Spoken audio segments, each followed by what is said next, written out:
জাতীয় স্মৃতিসৌধে বীর শহীদদের প্রতি শ্রদ্ধা জানিয়ে ত্রয়োদশ জাতীয় সংসদ নির্বাচনের প্রচারণা শুরু করেছেন ১০ দলীয় জোটের ঢাকা-১৯ আসনের প্রার্থী দিলশানা পারুল। বৃহস্পতিবার দুপুরে জাতীয় নাগরিক পার্টি মনোনীত এই এমপি প্রার্থী পুষ্পস্তবক অর্পণের মাধ্যমে নির্বাচনী কার্যক্রমের সূচনা করেন।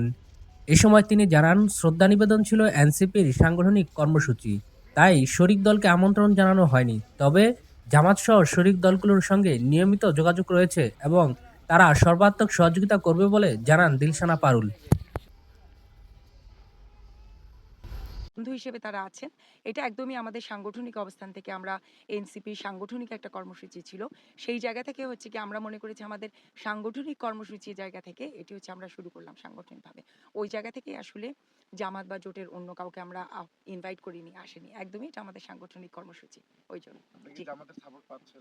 অবশ্যই, অবশ্যই। জামাতের বিশেষ করে কেন্দ্রীয় নেতারা যারা আছেন, আফজাল ভাইয়ের সাথে আজকে সকালে আমার কথা হয়েছে। আমি ইনফ্যাক্ট বাসা থেকে বের হওয়ার আগে আফজাল ভাইয়ের দোয়া নিয়ে বেরিয়েছি এবং আফজাল ভাই খুবই সজ্জন ব্যক্তি। অনেক আপনারা জানেন, এর মধ্যে তাকে চেনেন, যে তিনি অলরেডি আমাদের বিজ্ঞ এবং শ্রদ্ধাশীল নেতৃত্ব সাভার আশুলিয়াবাসী। আমাকে যে কজন চেনেন তার চেয়ে অনেক বেশি আফজাল ভাইকে চেনেন। কাজে আমার কাছে মনে হয়েছে আমি দিলশানা পারুল জামাত এনসিপি জোটের থেকে যখন লড়াই করছি, আফজাল ভাইয়ের দোয়া নেওয়া ছাড়া বের হওয়াটা আসলে আমার ঠিক হবে না। 24-এর শহীদেরা নাও নাও নাও সালাম, 71-এর শহীদেরা নাও নাও নাও।